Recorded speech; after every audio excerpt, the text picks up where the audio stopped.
Bom dia, minhas senhoras e meus senhores, ilustres oradores. É com muito gosto e também com muita honra que estou aqui esta manhã neste auditório da Fundação Gulbenkian, que já conheço de outras aventuras. Portanto, tenho muito gosto em aqui voltar.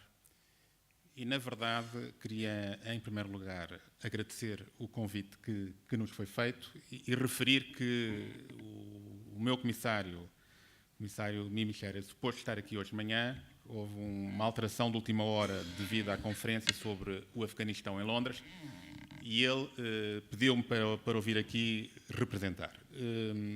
O resultado disto é que uma organização assim, uma alteração destas, leva a que eu chegue aqui com um discurso em inglês do meu comissário que, face aos debates desta manhã, me levou a pensar que seria talvez melhor tentar fazer um número um bocadinho diferente, que é dizer-vos como é que, de um ponto de vista de uma administração como é aquela da Comissão Europeia, como é que estas várias problemáticas que foram indicadas esta manhã, como é que nós as vemos e como é que nós as tentamos integrar na política de cooperação da União Europeia, principalmente com uma visão mais de futuro. Não há futuro sem olharmos o passado e o presente e eu acho que é importante referir porque é que nós temos uma política europeia de cooperação. De onde é que ela vem e para onde é que ela vai. Como sabem, a política de cooperação é uma política fundadora. Vem do Tratado de Roma de 1958 e é essa talvez a primeira razão da sua existência. Uma razão histórica, uma razão que tem muito a ver com a ligação particular de 5 dos 6 Estados fundadores com territórios que na altura se chamavam territórios ultramarinos. Esta política evoluiu muito rapidamente, como sabem, com as independências, com a descolonização, e hoje em dia eu penso que podemos dizer que ela se justifica e se mantém e se desenvolve para além desta razão inicial, que é uma razão histórica e política, se quiserem, por 2 outros tipos de elementos. Uma dimensão de valores de solidariedade, valores de defesa de aquilo que nós consideramos na Europa e felizmente em muitos outros países como universais, como a proteção dos direitos do homem, a participação dos cidadãos na coisa pública, a democracia, o Estado de Direito e também, penso que é preciso dizê-lo, e já foi dito esta manhã, por interesses mútuos. E penso que só a conjugação destes 3 fatores nos dá já uma ideia das dimensões da política de cooperação. Estes interesses mútuos foram durante muitos anos definidos como interesses de natureza económica, de natureza geopolítica e geoestratégica. Durante muitos anos, a política de cooperação da União Europeia foi dita como politicamente neutra, porque era a forma que os Estados-membros da altura tinham de manter o diálogo com países com os quais, bilateralmente, não o podiam ter, porque eram países que estavam noutra zona de influência. Hoje em dia, eu penso que esses interesses mútuos têm que ser definidos e alargados de uma outra forma. E já foi evocado esta manhã também. Tem a ver com aquilo a que se chamou já as novas interdependências demográficas, cada vez mais presentes no nosso dia-a-dia, interdependências ambientais e interdependências climáticas. Nada nestas áreas se pode fazer sem uma visão global, nada destas áreas se pode fazer sem um bom entendimento entre as várias partes do mundo que estão interessadas. Como acaba de ser referido aqui, 2015 vai ser um ano muito rico nestas discussões. Temos as 3 conferências das Nações Unidas, a Addis Abeba em julho sobre o financiamento para o desenvolvimento, Nova Iorque em setembro para os objetivos do desenvolvimento sustentável e Paris em dezembro sobre a luta contra as mudanças climáticas. Nós podemos ter em relação a isto uma visão um bocadinho cínica, que é dizer a principal conclusão de uma conferência deste tipo das Nações Unidas é normalmente convocar a seguinte. Podemos ter uma visão mais construtiva, que é aquela que eu adoto, que é, independentemente dos limites dos êxitos dos objetivos destas várias conferências, o que é verdade é que elas têm contribuído muito para a evolução do mundo no bom sentido. Podemos ter muitos estados de alma e com muitas razões em relação aos objetivos do milénio, mas a verdade é que a pobreza reduziu, a verdade é que a saúde materno-infantil melhorou, a verdade é que as crianças em escolas aumentaram e, muito embora a focalização nos objetivos do milénio possa ter toldado um pouco outras preocupações, a verdade é que motivou e levou a resultados que me parecem importantes. Para o ano que vem, temos estas 3 conferências e, como foi referido ainda agora e muito bem, a ligação entre elas vai ser um objetivo fundamental, como assegurar a coerência destas várias visões. Do ponto de vista da Comissão Europeia, o relatório do Grupo de Trabalho Aberto sobre os Objetivos do Desenvolvimento Sustentável o relatório é muito positivo. Podemos pensar que 17 objetivos é um bocadinho demais. Podemos pensar que a universalidade de todos estes objetivos vai ser difícil de pôr em prática. Mas o relatório do Secretário-Geral, que é suposto ser conhecido hoje, daqui a algumas horas, e que nós esperamos que se traduza num clustering, não faço ideia como é que se diz em português, provavelmente clustering, destes objetivos num número mais reduzido, capta, a nosso ver, o essencial do debate e tem o potencial de mobilizar todas as partes interessadas no sentido de um trabalho em comum. O próximo passo vai ser a conferência sobre o financiamento e, em relação a isso, a nossa visão é que temos que alargar o conceito de financiamento aos vários elementos que participam do esforço de desenvolvimento. Pensamos que considerar a ajuda pública ao desenvolvimento como fator essencial de desenvolvimento está largamente ultrapassado e muito longe da realidade. A ajuda pública ao desenvolvimento tem certamente um papel importante a desempenhar, nomeadamente nos países mais frágeis, mas sabemos bem que os elementos, os drivers essenciais do desenvolvimento vão muito para além disso. Daí a importância de mobilizar os recursos nacionais, melhor mobilizar os recursos nacionais, daí a importância de melhor utilizar remessas de imigrantes, que representam só por si, muitas vezes, a ajuda pública ao desenvolvimento. Temos que tomar em consideração tudo quanto é transferências tecnológicas, assistência técnica, transferências de conhecimento, e temos que considerar o papel do investimento, quer do setor público, quer do setor privado.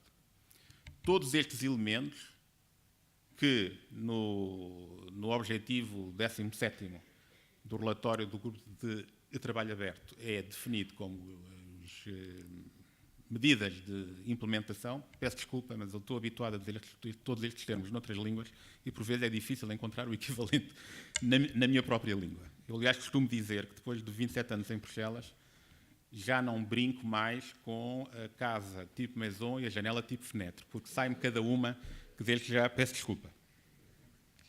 Portanto, a nossa preocupação neste momento é mobilizar uma visão europeia comum sobre os objetivos da Conferência de Setembro, sobre os Objetivos de Desenvolvimento Sustentável, e, nesse sentido, o Conselho dos Ministros de Desenvolvimento da semana que vem é suposto aprovar conclusões para definir uma posição europeia sobre estes temas, e, logo a seguir, preparar uma posição europeia sobre o financiamento. Na questão do financiamento, como sabem, uma das questões que se põe é o célebre objetivo do 0,7%.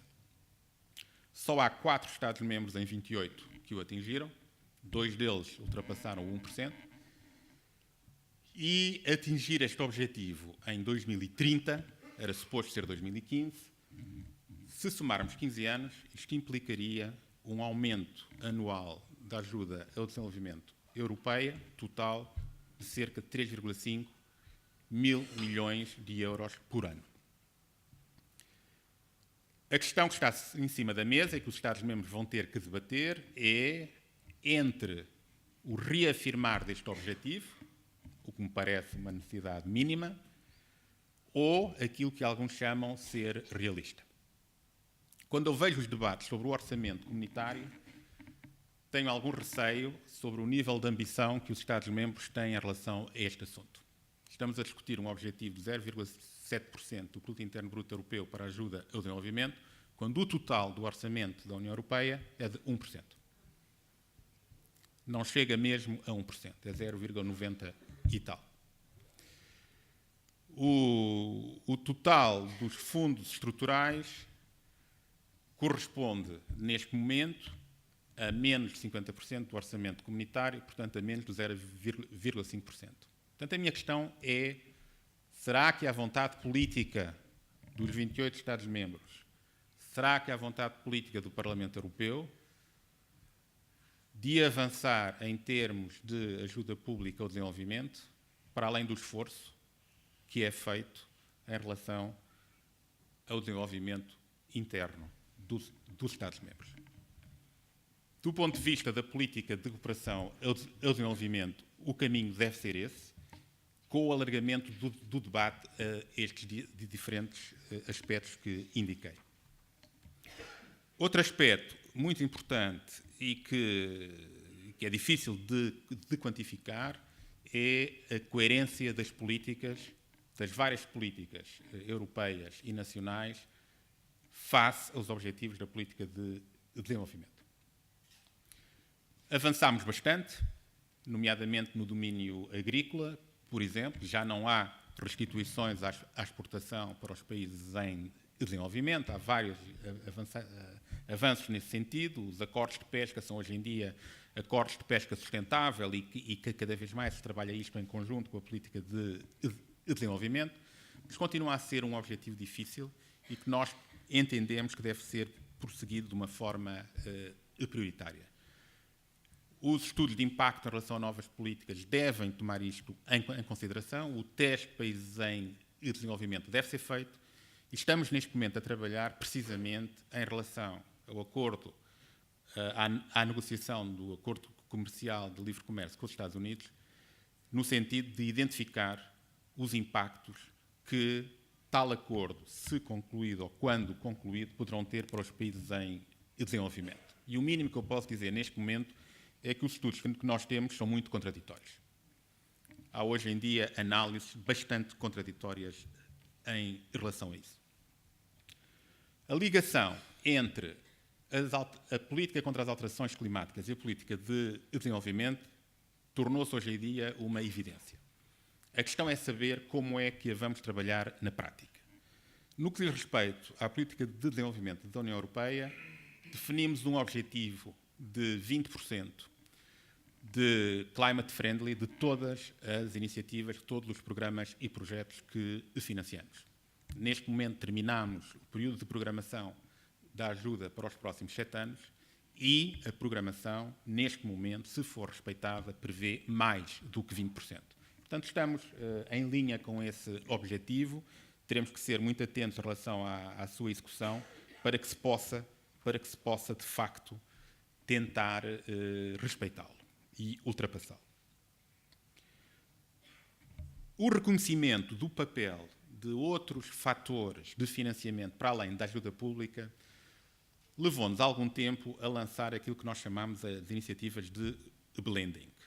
Eu suponho que o Dr. José Manuel Durão Barroso vos falou nisso ontem à noite, e é também um pouco o que está por trás da recente iniciativa da Comissão Europeia em relação ao grande programa de investimento público na Europa, o famoso programa dos 315 mil milhões de euros. O que nós temos verificado é que há muitos projetos, grandes projetos de infraestruturas em áreas em que há geração de receita que não são feitos porque os estudos de viabilidade indicam que a capacidade de investimento bancário ou o custo do investimento bancário é demasiado elevado. E chegámos à conclusão que com uma pequena quantidade de ajuda pública sob a forma de subsídios, que estes investimentos se tornam possíveis. E se tornam possíveis de uma forma muito significativa. A experiência dos últimos anos mostrou que, com cerca de 3 mil milhões de euros, nós contribuímos para gerar investimento da ordem dos 50 mil milhões de euros. Estamos a falar de um efeito alavanca superior a 20. E estamos a falar de investimentos em países como alguns países da África do Norte, alguns países da África subsaariana e na Europa de Leste, nos setores da energia, nomeadamente. E, portanto, há aqui um elemento novo que nós entendemos que vale a pena desenvolver.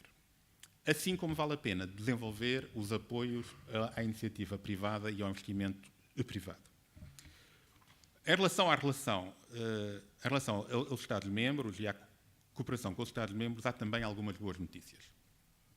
Estamos a trabalhar conjuntamente em 40 países beneficiários de ajuda pública ao desenvolvimento em programação conjunta. Em 40 deles já temos um esboço de programa conjunto em 20. E o que está a acontecer é talvez um efeito perverso, neste caso positivo, da crise económica e financeira, e que a redução dos orçamentos nacionais de ajuda ao desenvolvimento tornou os Estados-membros muito mais abertos à cooperação uns com os outros e com a Comissão Europeia no terreno. E vemos vários Estados-membros hoje em dia muito interessados em colaborar connosco neste esforço de programação conjunta. Há décadas que falamos nisto, está a começar a realizar-se. Nestes 20 países temos, como eu disse, programas conjuntos e em alguns deles temos outros países interessados, outros doadores importantes, interessados em participar, nomeadamente o Japão e os Estados Unidos. Foi também invocada aqui, esta manhã, a questão daquilo que se costuma chamar os novos doadores. O que nós estamos a ver, nomeadamente da parte da China, é uma abertura cada vez maior e um interesse cada vez maior de diálogo connosco. Eu diria que a China está interessada em ser um doador mainstream, mesmo se eles não se auto-intitulam de doadores, e, sobretudo, está interessada que o seu esforço seja reconhecido. Isto é importante quando nós vemos alguns artigos em alguma imprensa qualificada africana, pode-se compreender porque é que a China está preocupada com isso. Viram certamente artigos recentemente, na Janafrique e outros, pondo seriamente em causa a natureza política do apoio e do investimento chinês em África. Nomeadamente dizendo, mas afinal são novos colonizadores. Obviamente que isto tem impacto nos círculos de dirigentes de Pequim e ainda esta semana vimos isso em contactos bilaterais do interesse em trabalharem mais connosco. Portanto, eu penso que haverá uma maior transparência e uma maior capacidade de cooperação em relação a isso. Por outro lado, também há muitos países beneficiários em África que durante muitos anos acharam que os empréstimos feitos, nomeadamente pela China, não eram bem empréstimos. E agora estão a começar a perceber que é mesmo para reembolsar. E isto está a criar algumas dificuldades significativas, nomeadamente em países que não são particularmente caros, que de repente descobriram o custo desses empréstimos. E, curiosamente, a reação de algum desses países é virarem-se para nós outra vez, depois de nos terem snobado durante alguns anos, dizendo, não queremos saber de vocês vêm aí cheios de critérios e com pouco dinheiro, e eu tenho aqui quem vem com muito dinheiro e sem critérios. E, de repente, há um interesse renovado em dialogar connosco, porque, obviamente, a nossa ajuda em termos de montantes é muito mais pequena, mas estamos a falar de subsídios e estamos a falar de uma geração também de investimento e de emprego local.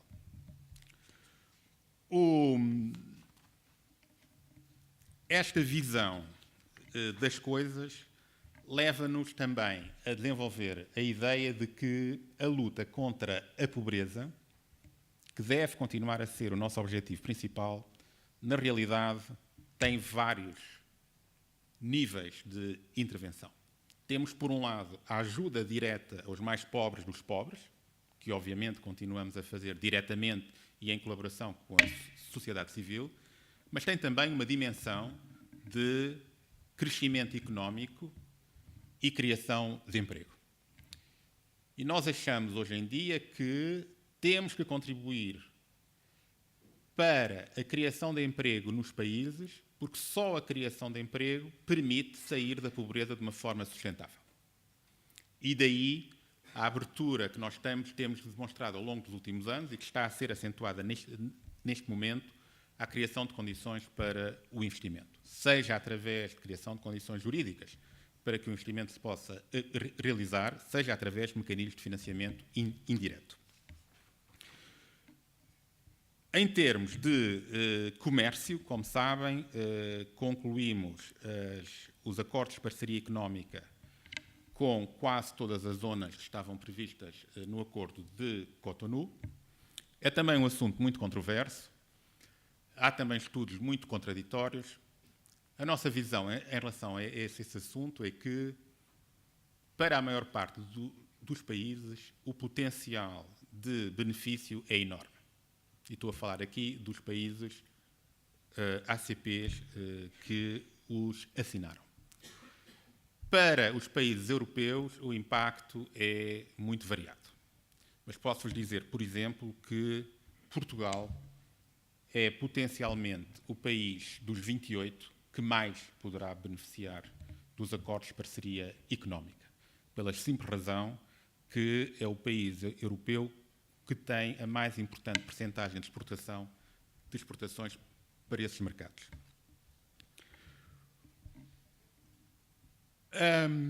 No âmbito da programação para os próximos 7 anos, nós reservamos montantes muito importantes para a aplicação, para os efeitos da aplicação destes acordos de parceria económica.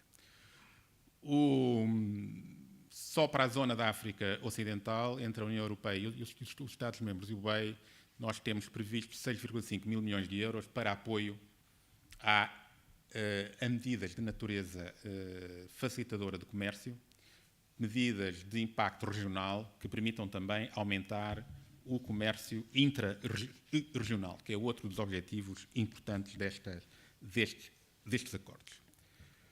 No entanto, infelizmente, também há más notícias. E uma das más notícias foi, obviamente, a terrível epidemia do ébola. Estamos a trabalhar com vários Estados-membros nesse sentido e, em alguns dos países afetados, nomeadamente a Libéria, começa a haver sinais de inversão da tendência. Portanto, a mortalidade começa a reduzir e o número de casos novos começa a reduzir também. Nós estamos neste momento na Libéria, por exemplo, o último relatório, nós temos relatórios diários, o último relatório que eu vi ontem dava-nos o número de novos casos de 20, o que é menos 5 ou 6 vezes do que há 15 dias atrás. Mas isto é também sintomático do estado de desenvolvimento destes países e do estado das infraestruturas de saúde destes países. Eu penso que não é por acaso que isto acontece na Libéria e na Serra Leoa e na Guiné-Conakry, países que nos últimos anos passaram por situações particularmente dramáticas e que estão particularmente frágeis. A nossa preocupação neste momento é continuar a trabalhar para responder à emergência, mas trabalhar para apoiar uma visão de mais longo prazo em termos de restabelecimento e reforço das capacidades do país, nomeadamente no setor da saúde. Outra notícia difícil é a questão da imigração, aquilo a que eu chamaria mais mobilidade das pessoas do que imigração. E a nossa principal preocupação neste momento, face à opinião pública europeia, é tentar explicar que isto não é um problema que se vai resolver com medidas de natureza de segurança. Nós sabemos muito bem o que vem na primeira página dos jornais, nós sabemos muito bem que a opinião pública está fixada nos dramas de Lampedusa, nós sabemos muito bem os movimentos populistas em vários Estados-membros, com expressão cada vez mais significativa, que defendem soluções e filosofias xenófobas, etc. Mas eu acho que é importante a todas as pessoas a quem estes assuntos dizem respeito e que se mobilizam, de tentar explicar, e se cada um de nós explicar a uns quantos, isto passará mais depressa, que não é com medidas de segurança que esta questão será ultrapassada. Esta questão tem que tomar em consideração que se trata, em primeiro lugar, de mobilidade, que sempre existiu e que tem elementos e consequências muito positivas. O desenvolvimento da Europa, em vários períodos da sua época, mas principalmente nos anos 60 e 70, deve muito a estes movimentos migratórios. Há aspectos positivos a pôr em consideração. Em segundo lugar, é necessária uma política europeia de migração e de refugiados. E, last but not least, é preciso que se entenda que é criando condições nos países de origem para que as pessoas não sintam a necessidade de passar pelas terríveis coisas que passam para chegar da Somália ou da Eritreia às costas da Líbia, para depois correrem o risco de morrerem nas costas europeias, que sem isso a questão não será ultrapassada. E a questão é também uma questão interna africana importante. O que nós vemos representa menos de 20% dos movimentos migratórios em África.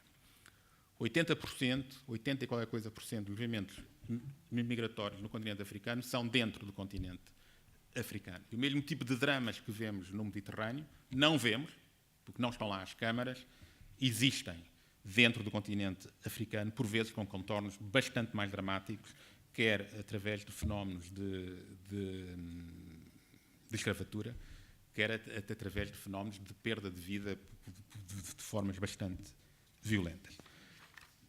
Eu diria, portanto, que a nossa agenda é, em primeiro lugar, continuar a executar as políticas com base nas novas linhas de base legais que foram definidas. Estamos a falar de um programa de 50 mil milhões de euros para os próximos 7 anos. A programação está terminada. Estamos a tentar avançar com a programação conjunta com os Estados-membros. Objetivo de mainstreaming de climate change e de outros objetivos, como a igualdade de oportunidades, o papel das mulheres, etc. Simultaneamente, trabalhar no quadro das Nações Unidas para que os Objetivos de Desenvolvimento Sustentável sejam o mais realistas possível e que se possam traduzir em ação. Em terceiro lugar, em termos de financiamento, manter, se possível, aumentar a ajuda pública ao desenvolvimento, mas alargar o conceito a outros elementos fundamentais para o desenvolvimento desses países, como referi, o investimento, a mobilização dos recursos próprios, transferências de conhecimento, tecnologia, etc. E também uma visão do desenvolvimento como fazendo parte do esforço global de trabalho das relações entre os Estados. Quero dizer com isto que há 40 anos os países em desenvolvimento eram todos iguais, ou quase. Hoje em dia são todos diferentes, ou quase. E, portanto, o tipo de resposta que a União Europeia pode ter e deve ter para uma melhor parceria com esses Estados tem também que ser multifacetada. E não é só ajuda pública ao desenvolvimento, são muitas outras coisas. É política de transportes, é investigação científica, é energia, é desenvolvimento regional, podemos enunciá-las. Todas as outras políticas têm certamente um papel a desempenhar nesse sentido. Finalmente, gostaria de lembrar que o ano que vem é o Ano Europeu do Desenvolvimento. É a primeira vez que um ano europeu se fixa em matéria de cooperação ao desenvolvimento, em matéria de relações externas. Todos os Estados-membros desenvolveram programas nacionais. Portugal apresentou também um programa que nós estamos a apreciar para cofinanciamento. E o que nós pretendemos é que isto seja um ano europeu. Portanto, não pretendemos que isto seja um ano de Bruxelas. Queremos tudo menos que seja um ano de Bruxelas. Queremos que seja um ano europeu, que as manifestações se passem, que a sensibilização se passe nos países, nas capitais e nos vários países e, portanto, estamos interessados em cooperar com todos aqueles que desenvolvam atividades neste sentido.